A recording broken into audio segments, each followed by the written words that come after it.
행복한 안식일입니다. 오늘 생각보다 많은 분들이 오셨어요. 저는 5명 예상했는데 2배 정도 오신 것 같습니다. 네. 우리 캠퍼리가 현재 진행 중이고 이제 막바지로 가고 있는데 우리 그곳에 계신 우리 예문 성도님들도 이 시간 은혜로운 시간이 되시길 바라겠습니다.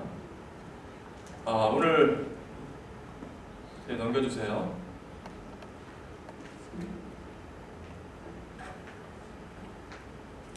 성지순례 제가 다녀온 지가 꽤 됐는데 두 번째 시간 제가 갖고 있습니다. 두 번째 시간으로 사도, 제가 첫 번째 시간은 주님 가신 길 내가 걸었네 이런 제목이었는데 오늘은 주님 대신에 그 자리에 사도를 넣어봤습니다. 사도 가시는 길 나 걸었네. 사도 걸으신 길. 오늘 이 시간에는 지난번에 제가 이스라엘을 쭉 말씀드렸었는데 오늘은 장소를 옮겨서 튀르키예 그리고 키프로스, 옛날 말로 하면 터키와 구브로섬, 그 두 군데의 얘기를 여러분과 함께 해보도록 하겠습니다. 오늘 주인공이 이렇게 두 명이에요. 사도 바울, 사도 요한. 두 명이 저는 공부해보니까 제가 새롭게 깨달은 부분이 되게 많은데요. 공통점이 너무 많더라고요. 일단 두 명이 태어난 시기가 비슷해요. 이게 정확한지 모르겠지만 여기 조사에 의하면 1살 차이입니다. AD 5년생, AD 6년생. 거의 나이도 비슷하고 그 다음에 제가 쭉 순서 보시면 아시겠지만 이분들이 지나간 그 행적들, 장소들이 겹치는 데 상당히 많아요. 그래서 오늘 이 두 주인공의 행적을 따라가는 시간을 갖도록 하겠습니다. 이 두 주인공의 공통점이 있는데 뭡니까? 앞에 뭐가 붙어요? 사도. 여러분, 사도가 무슨 뜻입니까? 보냄을 받은 제자, 이런 뜻이에요. 예수님의 12제자도 사도에 다 들어가고 바울도 예수님을 만나서 보냄을 받았기 때문에 사도에 들어갑니다. 그래서 이 사도라는 뜻이 그런 뜻인데 이 두 사도에 관한 이야기를 오늘 저희가 함께 해보도록 하겠습니다. 그리고 그 두 명의 주요 활동 무대가 바로 튀르키예와 키프로스입니다. 두 주인공을 잠깐 소개해드리고 오늘 말씀을 진행하도록 하겠습니다. 우리 첫 번째 넘겨주세요. 첫 번째 주인공 사도 바울, AD 5년생입니다. 튀르키예 출생, 다소 튀르키예 남부 쪽에 있는 다소라는 곳에서 태어났고요. 여기 쭉 써있지만 로마 시민이었고 그리고 유대인이었습니다. 그리고 이제 요즘으로 치면 국회의원이죠. 사회대린 회원이었고요. 아주 이 사도 바울의 가장 큰 특징을 한마디로 얘기하자 그러면 열정을 빼놓을 수가 없습니다. 열정 바울. 근데 열정이 똑바른 길을 가면 괜찮은데 빗나간 길로 가면 또 그게 아쉽잖아요. 사도 바울의 초기가 그랬어요. 열정이 있긴 있었는데 바리새인으로서 잘못된 열정을 가지고 유대인들을 핍박하는 일을 하다가 AD 34년경에 예수님을 만나게 됩니다. 예수님 빛을 통해서 만나게 되고 그리고 이제 바로 사람이 완전히 잘못 가던 길에서 완전 돌아서게 되죠. 그리고 나서 이 사도 바울이 47년부터 57년 거의 10년이에요. 10년의 긴 기간 동안 선교 여행을 떠납니다. 오늘 그 이야기를 여러분과 주로 해보겠고요. 3차례 선교 여행을 떠나게 되는데 그러면서 사도 바울이 기록한 책들이 서신이 14권인데요. 신약이 27권이잖아요. 그러면 14권이면 절반이 넘어요. 신약 성경의 절반이 넘는 책을 기록한 위대한 사도가 바로 바울입니다. 그리고 3차례 선교 여행을 마치고 나서 그렇게 가기를 원했던 로마를 가긴 가는데 좀 이제 투옥이 돼서 그 투옥된 와중에도 또 책을 기록하죠. 그 책 중에 하나가 저희가 요즘 공부하고 있는 에베소서. 에베소서를 비롯해서 4권 정도의 책을 쓰고 옥중서신이라고 그러는데 씁니다. 쓰고 나서 이제 로마에서 67년경, 그러니까 나이 63세면 상당히 좀 이른 편이죠. 예, 사도 바울이 순교를 당하게 됩니다. 사도 바울의 일생을 잠깐 살펴봤고요. 제 말씀 들어서 아시겠지만 한마디로 표현하자면 열성입니다. 열정적인 세계 선교사라고 저는 사도 바울의 일생을 한마디로 정리하고 싶습니다. 좀 더 쉽게 표현하자면 사도 바울의 특징은 그 진리의 씨앗을 뿌리는 쪽에 아주 탁월한 달란트를 가진 분이었어요. 진리의 씨앗을 뿌리는 선수였습니다. 그 바람에 저희가 지금 이렇게 예수님을 믿고 있지 않나라고 생각이 됩니다. 두 번째 주인공 넘겨주세요. 사진이 아주 앳되게 나오죠. 사실은 이제 보시면 아시겠지만 95세로 죽었거든요. 그 노년의 사진도 있긴 하지만 어쨌든 사도 요한 그 네이버에서 검색하시면 이 사진이 떠요. 근데 이 사진을 잘 택한 것 같아요. 뭔가 앳된 모습, 그리고 예수님 제자 중에서도 가장 막내였죠. 네. 사도 요한은 AD 6년생입니다. 사도 바울과 한 살 차이밖에 안 나죠. 갈릴리 베세다에서 출생했고, 그렇기 때문에 어부로 삶을 살고 있었고, 그 당시만 해도 사도 요한의 특징은 아주 불같은 성격이었습니다. 그러던 요한이 예수님의 제자가 되었고, 예수님을 3년 반 따라다니면서 그의 모습이 점점 바뀌기 시작했습니다. 누구처럼요? 예수님처럼. 그래서 결국은 사랑의 제자가 되고 말았습니다.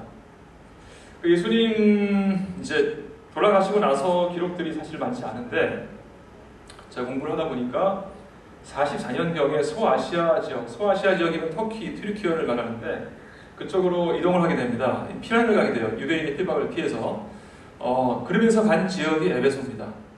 저희들이 요즘 공부하는 에베소. 에베소에 갔는데 그냥 혼자 간 게 아니라 예수님 십자가에서 예수님의 어머니 마리아를 모신다고 이렇게 얘기했잖아요. 그래서 그 어머니 마리아와 또 막달라 마리아 같이 세 명이 같이 에베소로 이동하게 되고, 오늘 뭐 공부하지는 않겠지만 에베소에 참고적으로 마리아의 그 무덤도 있습니다. 예, 그렇게 해서 에베소를 중심으로 해서 요한이 이제 목회 활동을 했고요. 뭐 아마도 7교회를 다 목양하지 않았을까라고 추측이 됩니다. 그러면서 사도 요한이 남긴 성경책들이 요한복음, 요한 1, 2, 3서, 서신, 그리고 그 유명한 반모섬에서 남긴 요한계시록, 이렇게 책을 남기게 됩니다. 그리고 AD 100년 뭐 확실한 건 아니지만 그렇게 추측을 합니다. 그리고 아마도 자연사를 했을 것이다. 반모섬에서 유배되었다가 이제 에베소로 와서 자연사를 한 것이 아닌가라고 추측을 하고 있습니다. 그 이유는 에베소에 사도 요한의 무덤이 있거든요. 예. 자, 사도 요한의 삶을 한마디로 정의하자면 불같은 제자에서 사랑의 사도로 변한, 예수님을 통해서 정말 예수님을 통해서 사람이 어떻게 변할 수 있는지를 보여주는 정말 위대한 그 산 증인 중에 한 명이 바로 사도 요한이 되겠습니다. 아까 제가 사도 바울이 씨앗을 뿌리는 역할을 했다고 했는데, 사도 요한은 그 뿌린 씨앗을 잘 가꾸는 역할을 요한이 했던 것 같아요. 바울이 뿌리고 요한이 가꾸고 아주 완벽한 협력 사역을 했던 것 같습니다. 오늘 이 두 명의 이야기를, 이 두 명의 발자취를 쫓아가면서 해보도록 하겠습니다. 넘겨주세요. 첫 번째, 네. 사도 바울의 발자취를 저희가 쫓아보겠는데요. 이 사도 바울 하면 떠오르는 게 바로 선교 여행이죠. 세 차례 선교 여행, 로마를 빼면 세 차례 선교 여행을 했는데, 그 세 차례 선교 여행지를 중심으로 해서 오늘 사도 바울이 걸었던 길을 저희가 함께 걸어보도록 하겠습니다. 아까도 말씀드렸지만 그 기간이 거의 10년의 긴 기간이에요. 그리고 참고적으로 AD 47년부터 갔기 때문에 나이가 거의 40대 초반, 그러니까 40대 인생을 다 선교 여행해 보낸 겁니다. 사도 바울은. 넘겨주세요. 자, 세 번 중에 첫 번째 여행은 여기 써 있지만 AD 47년부터 49년, 거의 2년에 걸쳐서 여행을 했는데, 동행한 사람이 바나바예요. 왜 바나바인지 제가 일단 설명드릴게요. 그리고 1차 여행 하시면 제가 이제 그 강의 스타일입니다. 여러분 머릿속에 팍팍 이렇게 집어넣어 드릴게요. 1차 여행하면 여러분 머릿속에 구보로 생각하시면 됩니다. 1차 구보로. 네. 1차는 구보로입니다. 구보로가 저기 나와 있는 시프러스, 키프러스라고 요즘에 하는데, 네. 여기가 구브로 섬이에요. 사이프러스라고 되어 있죠. 이 섬이 구브로 섬인데, 여기 안디옥에 출발해서 구브로 섬을 첫 번째 목적지로 해서 갑니다. 가게 되는데, 이 구브로를 고향으로 두고 있던 사람이 바로 바나바였어요. 네, 그래서 바나바와 바울이 처음으로 구브로로 갔던 이유는 그 바나바의 고향을 먼저 방문하기 때문에 그랬던 것 같습니다. 제가 1차 여행지에서 세 곳을 다녀왔어요. 일단 그 세 곳을 한번 쭉 설명해 드리도록 하겠습니다. 첫 번째 우리 넘겨주세요. 구브로 섬으로 가보겠습니다. 저기 그 섬이 바로 구브로 섬이고요. 저기 보면은 살라미, 그 다음에 바보 이렇게 되어 있는데, 대표적으로 드는 곳이 저 두 곳인데, 일단 제가 간단하게 키프로스를 다녀오면서 느낀 점이 있는데 좀 되게 특이한 곳이었어요. 여러 가지 면에서 분단 국가더라고요. 저는 우리나라가 분단 국가인 줄 알았는데 여기까지 세계적으로 딱 두 곳이 분단 국가라고 하는데, 여기 보시면은 그 섬에서 여기 가운데 기준으로 해서 이 북쪽이랑 남쪽이랑 이렇게 나눠져 있어요. 우리나라처럼. 그래서 살라미는 북쪽에 들어가고 남쪽은 바보라는 곳이 들어가는데, 저희가 사실 여행 가서 이 남쪽은 그리스가 다스리고 있고 그 다음에 이 북쪽은 터키 쪽이 다스리고 있습니다. 근데 터키랑 그리스가 사이가 안 좋아요. 그래서 저희가 사실 바보도 다녀왔고요. 그 다음에 살라미를 가려고 했는데 못 갔어요. 그 분단 국가이기 때문에. 거기를 살라미를 갈 경우에는 키프로스를 가야 되는데 거기를 가면은 이스라엘 가는데 제약이 있다고 얘기하더라고요. 네, 그래서 키프로스가 분단 국가고요. 또 한 가지는 차들이 왼쪽으로 다닙니다. 좌측 통행을 하는 나라였고, 또 한 가지는 전압이 또 다르더라고요. 다 220V 쓰는데 요즘에 여기는 전압을 다른 볼트를 쓰고 있습니다. 그래서 하여간 뭔가 특이한 나라였고요. 이 키프로스의 고향인 사람이 아까 누구라 그랬죠?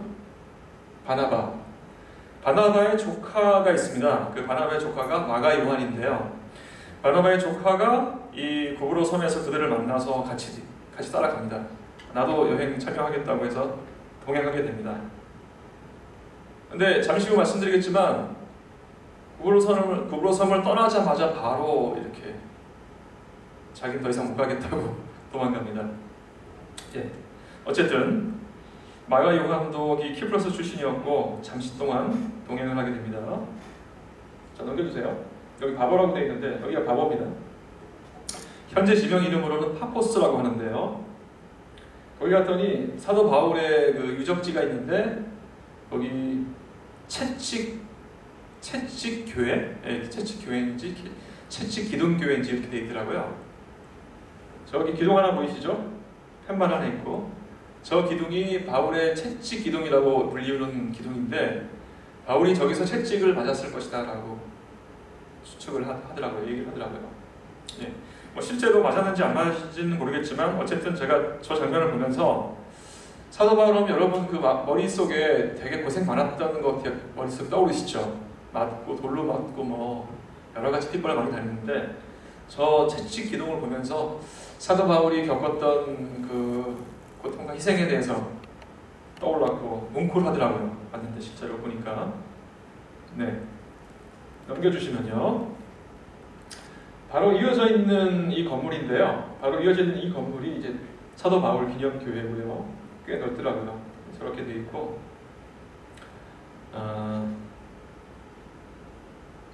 자, 여기서 이제 잠깐 보너스로 남겨주세요. 보너스가 제가 오늘 몇 개를 준비했는데요.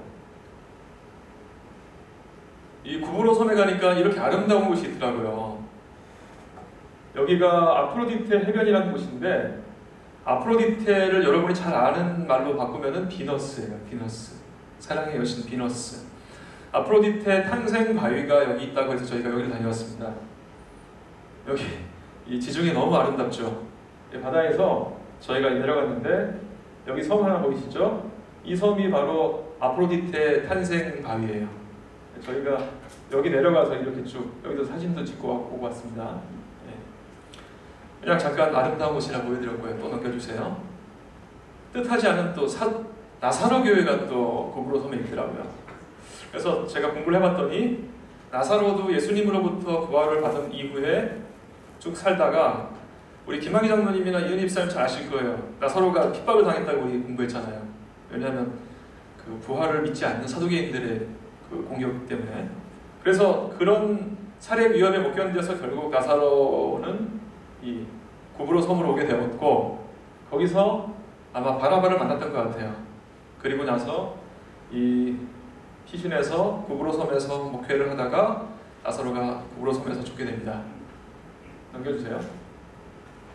여기가 바로 나사로의 무덤입니다. 네. 갈 길이 멀기 때문에 바로바로 출발하겠습니다. 넘겨주시고요. 드디어 이제 고브로 섬을 떠나서 이 넓은 땅 튀르키에 도착하는데요. 아탈리아라는 곳에 도착하는데 여기서 아까 말씀드렸듯이 그 바나바의 조카 마가 요한이 이제 자기는 돌아가겠다라고 얘기를 하고 예루살렘으로 가게 되는데 자기가 왜 그랬나 가만히 생각해 보니까요. 여기 이 사람들의 일정을 보면은 여기 이렇게 올라가잖아요. 여기가 엄청난 산맥으로 돼 있어요. 이 지역이 엄청난 그 산을 넘어야 갈 수 있는 지역인데 제가 볼 때는 아마 그 산을 보고 저기 도저히 갈 수 없는 곳이다라고 질려서 그런 것이 아니었나라고 추측을 해봅니다. 어쨌든 간에 마가는 여기서 이제 탈락하게 되고요. 그 다음에 올라가서 그 산맥을 넘어서 간 곳이 도착한 곳이 안디옥이라는 곳인데 여러분 안디옥 많이 들어보셨죠? 성경책에 여러 군데 등장하는데 그저 특별히 이제 두 군데가 유명하죠.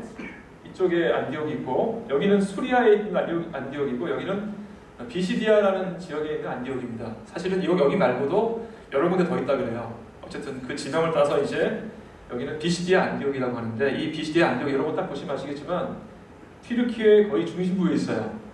센터 같은 곳인데 그렇기 때문에 상당히 당시로서는 큰 곳이었습니다. 잠깐 넘겨주시고요.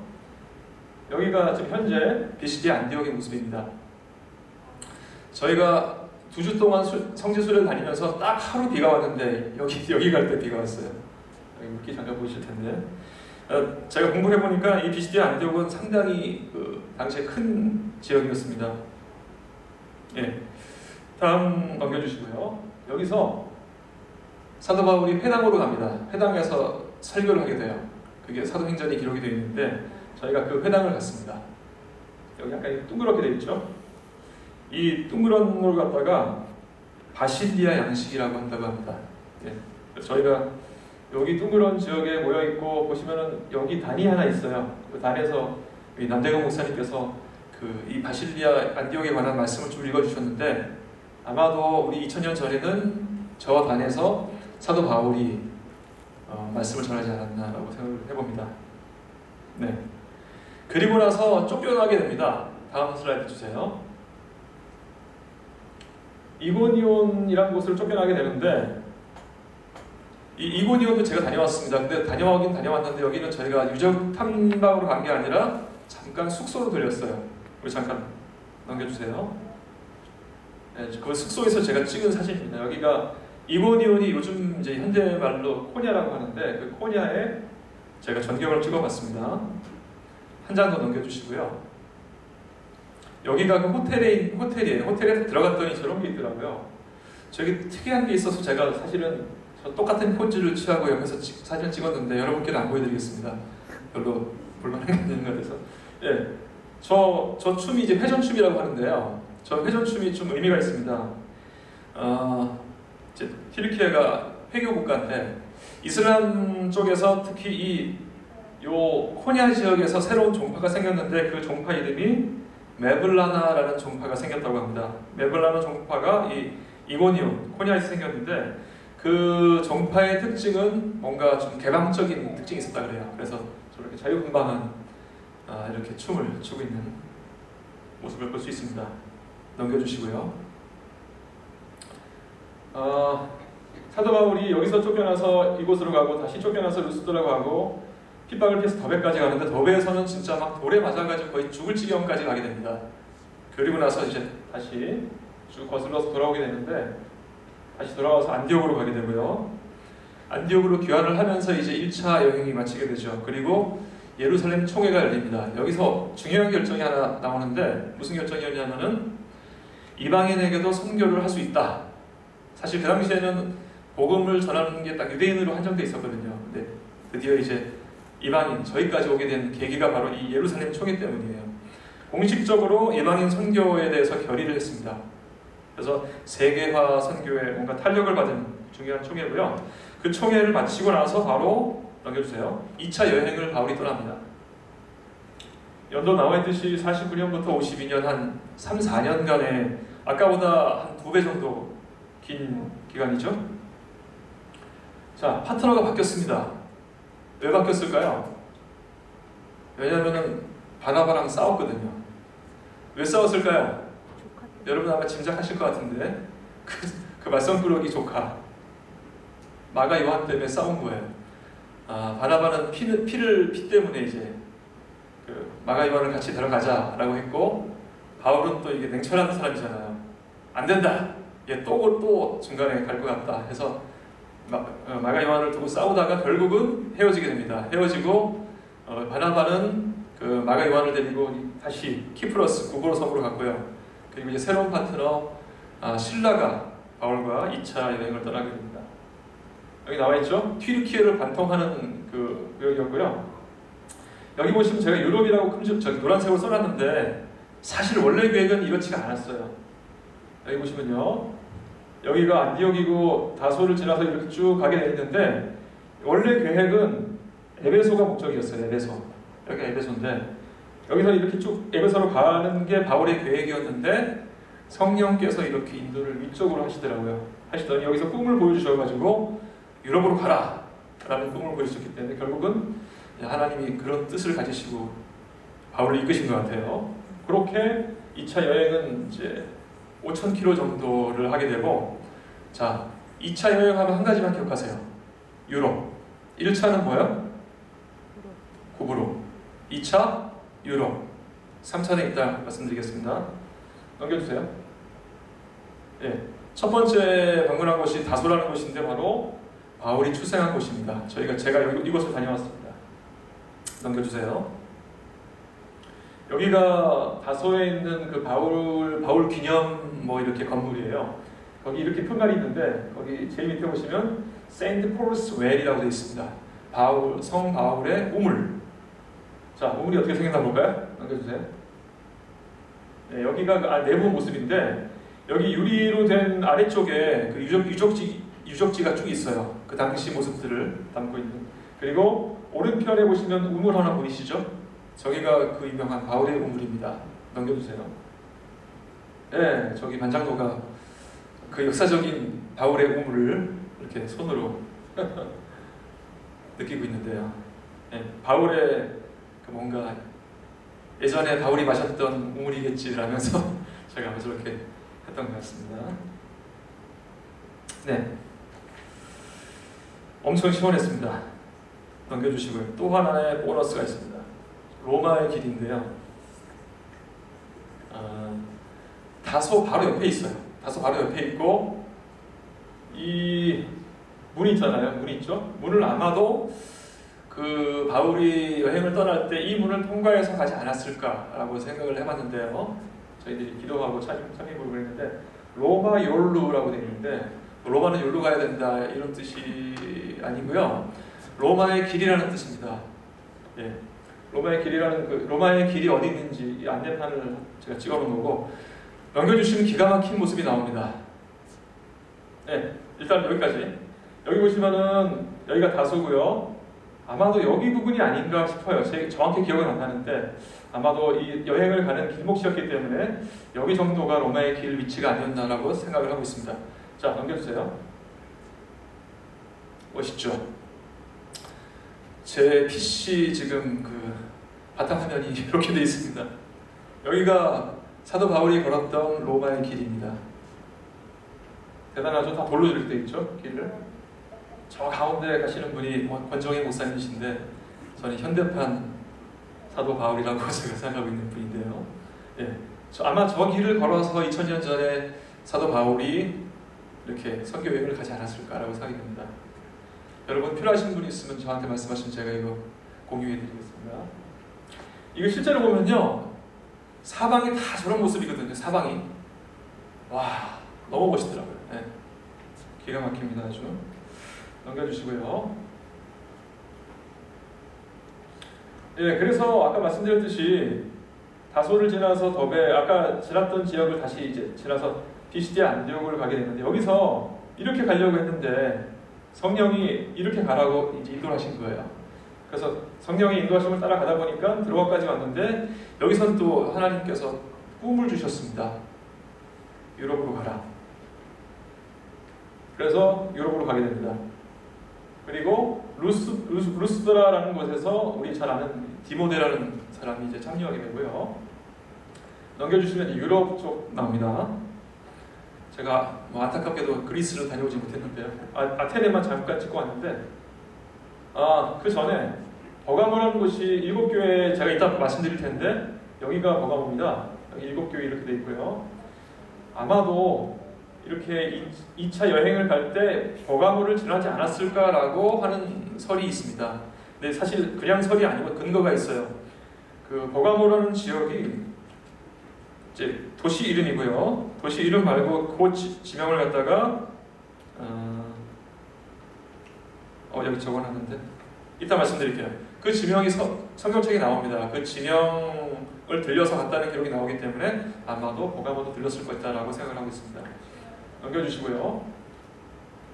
그래서 환상을 통해서 이제 그리스, 유럽으로 가게 됩니다. 첫 번째 들린 곳은 빌립보. 빌립보 아주 유명하죠. 그 감옥에서 찬양을 부르던 바로 그 빌립보. 그것도 유명하지만 루디아라는 그 자주장사를 만나게 되는데요. 루디아가 7교회 나올 때 또 등장할 거예요. 여러분 잘 기억하고 계세요. 루디아가 어디 출신이냐면은 이쪽에 도아디라 출신이에요. 도아디라 출신의 자주장사였는데 빌립보까지 장사로 왔다가 사도 바울을 만나게 되고, 거기서 이제 예수님의 복음을 전해 듣게 됩니다. 그리고 다시 도아디라로 돌아가서 교회를 세우게 됩니다. 그리고 이제 지나서 데살로니가, 베레아 지나서 아테네, 제가 여기 잠깐 들렸었는데요. 그리고 고린도, 주로 고린도에서 많은 시간을 보냈습니다. 여기 18개월로 되어 있는데 4년 중에서 18개월이니까 거의 절반 정도를 여기서 보냈는데, 그 긴 세월 동안 이제 또 유명한 사람들 있죠. 사도 바울을 아주 열심히 도와주었던 부부 브리스길라와 아굴라라는 부부를 만나게 되었고, 이 부부들은 그 이후 여행에 함께 동행하게 됩니다. 그리고 성경책 2권을 기록했는데 데살로니가 그리고 갈라디아서를 기록하게 됩니다. 데살로니가는 여기죠. 갈라디아는 여기를 갈라디아라고 합니다. 네. 넘겨주세요. 자, 그리고 원래 목적지였던 에베소를 갑니다. 가긴 가는데 아마 뭐 스케줄 뭐가 있었는지 모르겠지만 잠깐 들려서 바로 그냥 저기 교환하게 되는데요. 그러니까 나중을 기약하면서 에베소를 잠깐 들려서 가이사랴로 가게 됩니다. 가이사랴 넘겨주세요. 가이사랴 잠깐 보도록 하겠습니다. 넘겨주세요. 여기도 참 아름다운 곳이더라고요. 이쪽이 원형 경기장인데 아주 아름다운 곳이었습니다. 넘겨주시고요. 가이사랴를 거쳐서 예루살렘을 거쳐서 다시 안디옥으로 돌아오는 여기까지가 2차 선교 여행이 되겠습니다. 넘겨주시고요. 그리고 바로 이제 3차 여행을 떠나게 되는데, 이 3차 여행은 2차 여행을 갔던 곳을 거의 다시 재방문하는 그런 코스였습니다. 거의 코스가 똑같아요. 거의 비슷한 코스인데 차이점이 하나 있다면, 다른 곳을 거치지 않고 2차에서 뭔가 아쉬움을 남겼던 거기 어디입니까? 에베소. 에베소를 여기 보시면 아시겠지만 다이렉트로 갑니다. 에베소로. 아까는 이렇게 갔죠? 네, 이번에는 바로 3차 선교여행 하면 에베소를 기억하세요. 1차는 구브로, 2차는 유럽, 3차는 에베소. 이렇게 기억하시면 아마 헷갈리지 않으실 거예요. 뭐 비슷한 코스이기 때문에 똑같이 5,000km 정도 됐고요. 그 다음에 기간은 비슷하게 4년 정도 걸렸습니다. 넘겨주세요. 처음에 갔던 다소, 이고니온, 비시디아, 안디옥을 거쳐서 바로 다이렉트로 에베소로 가게 되죠. 넘겨주세요. 드디어 에베소에 도착합니다. 여기서 한 3, 4년간의 기간 중에 한 거의 5년, 4, 5년 되는데 그 중에서 거의 절반 이상인 3년을 에베소에서 지내게 됩니다. 자세하게 말씀드리면 페낭에서 3개월을 보냈고 두란노라는 곳에서 2년을 보냈습니다. 그래서 거의 3년여 기간을 에베소에서 보냈는데 그 기간 동안 여러 가지 사건들이 많았습니다. 저희가 에베소서 요즘에 공부하면서 좀 배우고 있는데요. 대표적인 사건 중에 하나가 이제 데메드리오 사건이라는 게 있었고 소동하는 일이었죠. 그리고 에베소에서 또 기록한 책이 고린도 서신을 기록하게 됩니다. 여러분 여기 딱 지도 보시면요, 이 전체 지도에서 에베소가 어디 센터 딱 중심이잖아요, 그렇죠? 그러니까 에베소가 상당히 중요할 수밖에 없는 지역이었던 것 같아요. 거의 유럽과 아시아를 잇는 거의 센터 정도에 위치한 곳이 바로 에베소였습니다. 자, 에베소를 함께 여러분과 가보겠습니다. 넘겨주세요. 제가 이곳을 다녀왔는데 너무 아주 멋있었습니다. 그 유적지 중에서는 가장 큰 곳이 에베소였어요. 사실 에베소라는 그 도시 자체는 크지 않았어요. 아마도 그 셀추크라고 하는데 거기는 도시라기보다는 거의 크지 않은 곳이었는데 오히려 이 유적지가 엄청나게 컸습니다. 여기가 이제 고대 도시 유적지였고요. 넘겨주세요. 네. 에베소 하면 가장 이제 여러분들께 말씀드리고 싶은 대표적인 곳이 바로 이 대극장인데 여기가 몇 석입니까? 25,000석이에요. 이게 아마 실감이 잘 안 나실 텐데 여기 제가 사진 찍은 건데 잠실 야구장이 3만 석입니다. 3만 500인가 그런데 그러니까 잠실 야구장보다 그렇게 크게 차이 안 난다는 얘기예요. 그럼 감이 오실 것 같은데 여기서 이제 데메드리오 사건이 뭐냐면은 그 에베소가 아데미 신상을 섬기는 우상을 섬기는 곳이었는데 그 신상과 관계된 은장색이 데메드리오입니다. 근데 본인들의 직업이 위트웨이트이시니까 이제 쉽게 말해서 데모를 한 거죠. 그래서 여기 모여서 소동을 일으켰는데 그곳이 바로 이곳입니다. 잠깐 넘겨주시고요. 제가 잠깐 여기 섰습니다. 저기 서가지고 노래를 해봤는데 그 음향 시설이 너무 뭐라 그러지? 잘 돼 있더라고요. 사실은 제가 좀 소심해가지고 가운데 못 쓰고 약간 가장자리 섰는데 가운데 서가지고 노래나 이야기를 하면은 저 뒤에 관객석까지 다 들린다 그래요. 그 정도로 음향 시설이 좋게 되어 있는 곳이 바로 이 에베소 무대였습니다. 넘겨주시고요. 그리고 나서 다시 원래 갔던 그리스 지역을 쭉 돌면서 우린도 지역에서는 로마서를 기록했습니다. 넘겨주시고요. 자, 그리고 빼놓을 수 없는 3차 여행에서 빼놓을 수 없는 곳이 밀레도라는 곳인데 밀레도는 에베소 바로 아래쪽에 있습니다. 아래쪽에 위치한 곳인데요. 여기 써있죠? 바울이 고별 설교를 한 곳이 바로 이 밀레도라는 곳입니다. 넘겨주시고요. 여기가 지금 여기 늪으로 되어 있는데 실제로 그 당시에는 바닷가였어요. 근데 이제 그 토사가 계속 밀려가지고 지금 현재 이제 내륙 지방으로 됐는데 저희가 이 앞에서 사진을 찍기도 했고요. 예전에 항구했던 지역입니다. 여기서 사도 바울이 설교를 했는데 그 대상이 누구였냐면은 바로 위에 에베소. 진짜 사도 바울이 그렇게 가기를 원했고 가서도 3년 동안 정말 공을 들여서 전도했던 그곳에 있는 장로님들을 갖다가 이곳으로 초청을 한 거예요. 내가 지금 예루살렘으로 가게 생겼는데 아마도 다시 못 올 것 같다. 내가 죽을지도 모를 것 같다. 순교할지도 모른다는 걸 이때 사도 바울이 직감을 하고 그 슬픈 마음을 이제 에베소 장로님들에게 전했던 곳이 바로 이 밀레도입니다. 넘겨주시고요. 네, 여기서 이제 눈물에 고별 설교를 하면서 뭔가 순교를 각오하게 됩니다. 넘겨주시고요. 그래서 결국 다시 예루살렘으로 돌아오게 되죠. 여기서 사도 바울은 예상했던 대로 체포가 되고 그리고 결국 가기를 원했던 로마를 가긴 가는데 체포된 상태로 죄인의 상태로 가죠. 예. 그래서 거기서 이제 아까 말씀드렸듯이 여러 가지 감옥에 갇힌 상태에서 에베소서 등의 서신을 기록하고 그 다음에 67년도에 순교하게 됩니다. 넘겨주시고요. 여기가 예루살렘의 모습인데 여기는 뭐 제가 지난번 설교 때 자세히 보여드렸기 때문에 요만큼만 보여드립니다. 넘겨주시고요. 자, 여기까지가 사도 바울의 발자취였고요. 갈 길이 먼데 빨리 진행하겠습니다. 사도 요한의 발자취는 7교회, 사도 요한하면 떠오르는 게 계시록에 나오는 7교회잖아요.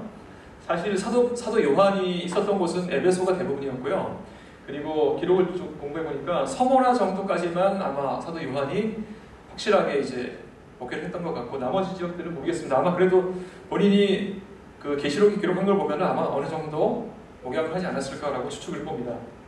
자, 빨리 가겠습니다. 넘겨주시고요. 제가 두 가지 측면에서 설명을 드릴 텐데 당시 그 지역의 상황을 일단 먼저 말씀드릴 거고, 그리고 또 한 가지는 여기까지는 사실 장로교에 계신 분들은 다 아는 내용들. 사실 제가 이번에 공부하면서 장로교에서 쓴 책도 하나 참고를 했어요. 우리 남대호 목사님께 빌려서. 그리고 이제 김대성 목사님께서 쓰신 책, 그 다음에 남대호 목사님 자료들 같이 이렇게 조합했는데 장로교회 책들은 당연히 당시 상황까지만 나와 있습니다. 근데 저희 교회에서는 이 역사적인 의미까지 부여를 해서 시대적으로 나누죠. 다 그렇죠. 7교회를 제가 두 가지를 같이 설명드리겠습니다. 넘겨주세요. 첫 번째 에베소로 갑니다. 요즘 말로 셀축이라고 하는데요. 제가 중요한 것만 짚어드릴게요. 명칭의 뜻은 인내. 자, 7교회 하면요 다른 거 다 잊어버리시고 무슨 시대인지만 기억하세요.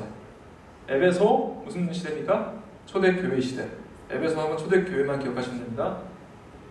초대교회 때 핍박이 많았기 때문에 뭐가 필요했을까요? 인내가 필요했겠죠. 그리고 처음 사랑을 버림, 네로의 핍박, 박해 이런 것 때문에 아마 그런 말이 나오지 않았을까? 영지주의는 읽어보시고요. 제가 설명 안 드리겠습니다. 그리고 그 시대가 AD 31년부터 100년까지 기간이고 세계적인 무역 도시였습니다. 25,000 대극장이 있다는 얘기는 무슨 얘기냐면 보통 곱하기 3을 하면 그 도시 인구입니다. 거의 7만, 8만의 인구가 있었다는 얘기예요. 그 당시에. 도서관, 이따 보여드릴 거예요. 없는 게 없었던 곳이 에베소라고 보시면 되겠고요. 그리고 아까 말씀드렸지만 유명한 것이 아데미라는 여신이 유명했습니다. 자, 처음에 사도 바울이 에베소를 아까 개척했죠. 개척을 했고, 그리고 디모데라는 사람을 감독으로 세우게 됩니다. 아까 루스드라에서 합류했던 디모데. 그리고 그 뒤에 사도 요한이 이곳에 와서 목회를 하게 됩니다. 요한이 말년을 보냈던 곳이 바로 이곳이고요. 넘겨주세요. 에베소를 잠깐 살펴보겠습니다. 에베소에 유명한 곳이 세 곳이 있는데 성 요한교회가 있어요. 에베소에서 사실 사도 바울이 3년을 그렇게 목회를 했는데 성 바울교회는 없더라고요. 모르겠습니다. 하여간 그래서 이 요한의 그 에베소에서의 영향력이 참 컸구나라는 생각을 제가 개인적으로 했는데 여기가 성 요한교회고요. 넘겨주시고요. 여기가 사도 요한의 무덤입니다. 여기서 AD 100년경에 아마 돌아가신 것으로 알고 있습니다. 넘겨주시고요. 네, 침례터가 있더라고요. 침례터가 있었고 넘겨주시고요. 당시 교회 모습을 갖다가 모형으로 만들어 놓은 건데 저희 보시면 십자 모양으로 되어 있죠. 네, 저런 모습이었다고 합니다. 넘겨주시고요. 바로 사도 요한교회 바로 위에 언덕이 바로 여기에요. 그 언덕에 꼭대기에 요새가 하나 있는데 아야술룩이라는 요새가 있습니다. 아주 힘들게 올라갔어요. 저희가 넘겨주세요. 정상에서 저희가 사진을 잠깐 찍었고요. 저 위에 보시면 집 같은 게 하나 보이시죠? 한 장 더 넘겨주시면요.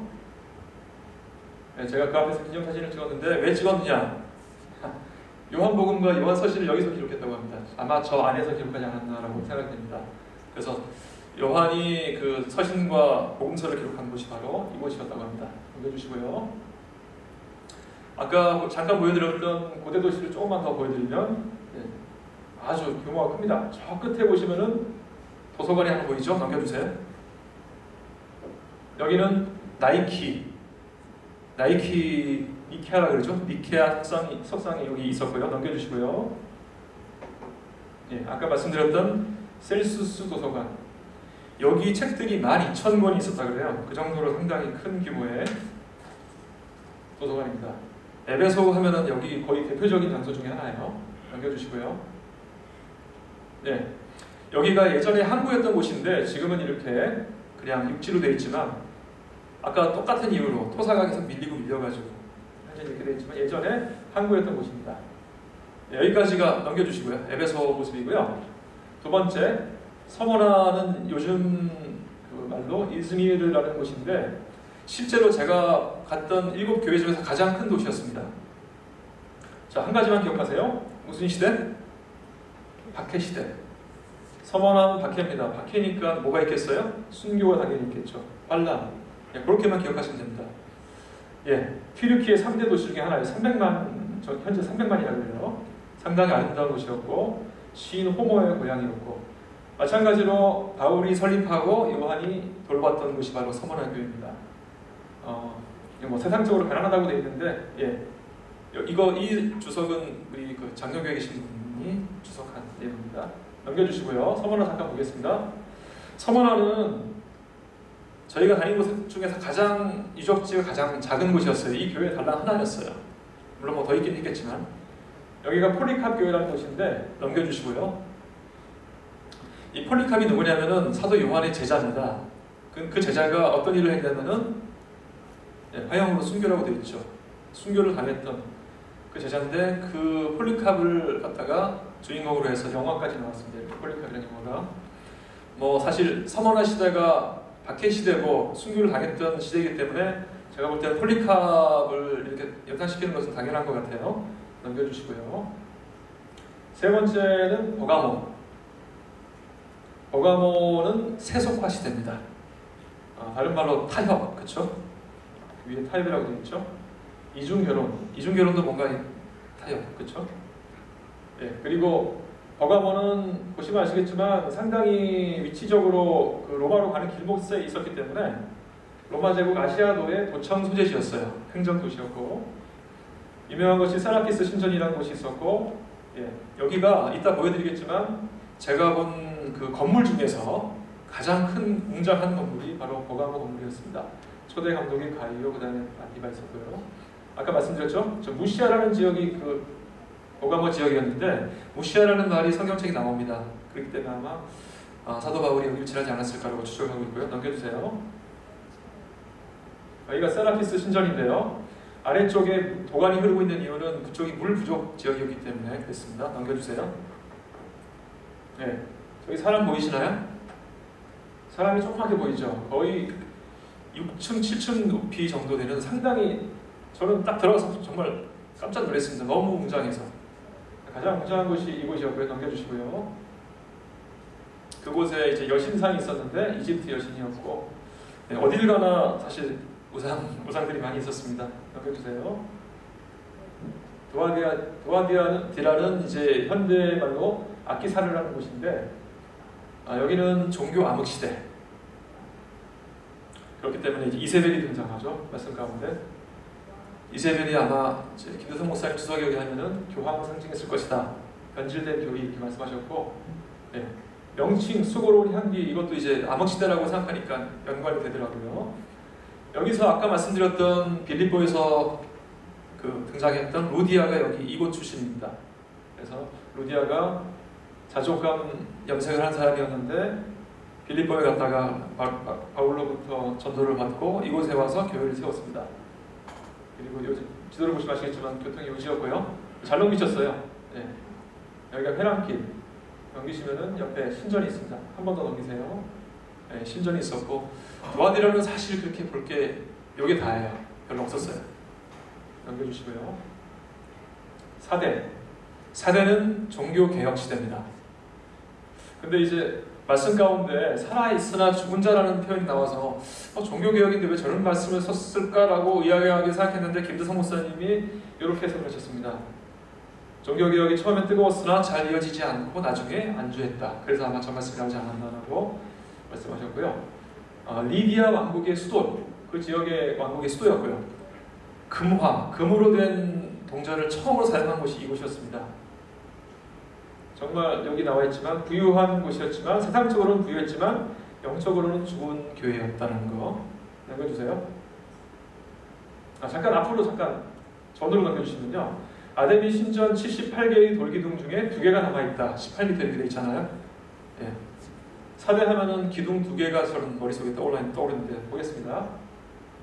넘겨주세요. 저기가 아데미 신전인데 큰 거 2개 보이시죠? 한 번 더 넘겨주세요. 네. 18m짜리 돌기둥 2개가 저는 4대 하면 떠오릅니다. 그리고 그 오른쪽 기둥 옆에 보시면은 벽돌 건물 하나 보이시죠? 저희가 회당이었다고 합니다. 넘겨주세요. 네, 여기 마찬가지 넘겨주시고요. 6번째, 거의 다 왔습니다. 빌라델비아는 재림운동 시대입니다. 그래서 제가 적은 능력으로도 말씀을 지킴, 충성, 그리고 이제 이름 뜻 자체가 형제 사랑이잖아요. 뭔가 재림운동이랑 연관이 좀 되죠? 이 빌라델비아가 지진이 많이 일어났던 곳이라고 합니다. 그리고 상당히 좀 작은 도시였어요. 이제 겉으로는 가난했지만 영적으로는 부유했던 교회.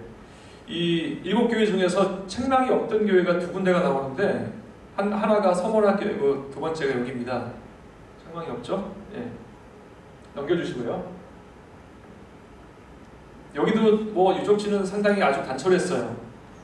여기 성요한교회, 지인이 이제 요한이라는 뜻인데 성요한교회라고 되어 있고요. 넘겨주시면은 기둥이 딱 3개가 나오고 이게 다입니다. 이게 빌라델비아 전체 유적지에 다인데 단촐하긴 하지만 어쨌든 하나님께로부터 책망을 듣지 않았던 교회가 바로 빌라델비아 교회였습니다. 넘겨주세요. 마지막 종착역이 왔습니다. 라오디게아 교회. 여기는 사실 제가 지명 보시면 데니즐리, 파묵갈레 그 딱 사이 정도가 되기 때문에 현재 지명으로는 표시하기가 애매합니다. 예, 그렇게 되어 있고요. 라오디게아 교회는 여러분 잘 아시겠지만 여러분과 제가 살고 있는 이 시대, 심판 시대라고 되어 있죠. 1844년 이후 재림까지. 그 특징을 보시면은 미지근한 교회. 부자이지만 영적으로 가난하다. 우리 시대를 딱 제대로 본 것 같아요. 그렇죠? 여러분과 제가 살고 있는 시대가 부유한 시대지만 영적으로는 또 메말라 있는 시대잖아요. 예. 그리고 말씀 가운데 창조의 근본이라는 말이 나오거든요. 뭔가 새천세의 기별이 떠오르시죠? 예, 우리가 전해야 될 기별인 것 같고요. 이곳을 개척한 곳은 에바그라라는 사람인데 바울의 제자가 되겠고 3가지 처방을 했습니다. 금, 흰옷, 안약. 시간이 없기 때문에 바로 넘어가겠습니다. 여기가 라오디게아 유적지인데요. 상당히 꽤 넓은 지역이었어요. 넘겨주시고요. 네, 여기 제가 박물관이라고 써놨는데 실제로는 여기가 라오디게아 교회입니다. 라오디게아 교회가 상당히 큰 교회였고 이 아래쪽에 유리로 된 부분에 이제 유적들이 많이 있었고요. 예, 이 교회를 우리가 순례를 했고요. 넘겨주시고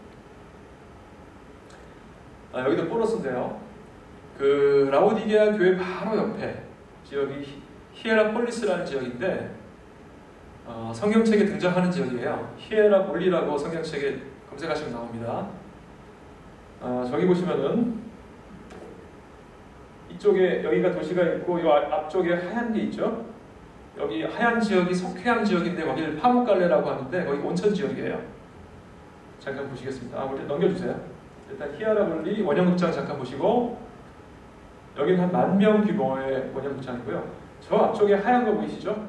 하얀색. 저기가 이제 파묵갈레 온천이 있는 곳인데 저희가 전날 그 비가 왔던 그날이었거든요. 그래서 저희는 사실 비가 오게 되면은 저 온천을 갈 수가 없는데 극적으로 딱 이 근처에 도착했을 때 비가 그쳤어요. 그래서 저희 온천을 했습니다. 넘겨주시면 나옵니다. 네, 여기가 그 파묵갈레라는 곳인데 석회석이 쌓인 모습이 거의 목화성이 같다고 해서 이제 파묵갈레라는 뜻이 목화성이라는 뜻이거든요. 예, 이런 곳이었고 넘겨주시면은 저희가 아주 진짜 피곤했는데 여기 딱 발을 담그니까 진짜 라오디게아 미지근한 물이 있더라고요. 예, 너무 피로가 싹 풀렸습니다. 넘겨주시고요. 예, 7교회를 제가 살펴봤는데요. 제가 항상 마지막에는 정리를 해드리죠. 총정리를 해봤습니다. 복잡하게 되어 있지만 간단하게 설명드리면 일단 이름 쭉 보시고요. 시대, 사도, 박해, 타락, 안옥, 개혁, 재림운동, 조사심판 이렇게 보시고 자세한 내용들은 천천히 보셔도 될 것 같고 색깔을 보시면은 책망이 없는 교회가 2군데 아까 말씀드렸죠. 서머나 교회와 빌라델비아 교회는 책망이 없는 교회, 정말 좋은 교회였다는 것이고 빨간색은 뭘까요? 반대로 칭찬이 없는 교회, 저희가 살고 있는 라오디게아 교회는 유일하게 칭찬이 없는 교회였습니다. 예, 넘겨주세요. 저희가 이 두 사도를 따라서 이렇게 수리를 잠깐 해봤는데요. 사도 바울과 사도 요한이 아까도 말씀드렸지만 비슷한 시기에 살고 있던 사람이었고 비슷한 지역을 다닌 사람들이었어요. 근데 그 두 명의 공통점이 있다면 제가 볼 땐 예수님을 사랑하는 마음 요 한 가지는 아마 공통적인 내용이 아니었나 생각이 되고요. 오늘 이 시간을 통해서 넘겨주세요. 잠깐 넘기지 마시고 사도 바울 하면은 열정이 떠오르고 그 다음에 요한 하면은 사랑이 떠오릅니다. 저는. 그래서 넘겨주세요. 두 사도들의 삶과 여정을 우리가 함께 살펴보면서 우리도 그 두 사도와 같이 예수님께로부터 받은 그 사랑을 열정적으로 나누는 예수님의 사도가 되시기를 바라면서 오늘 말씀하시도록 하겠습니다.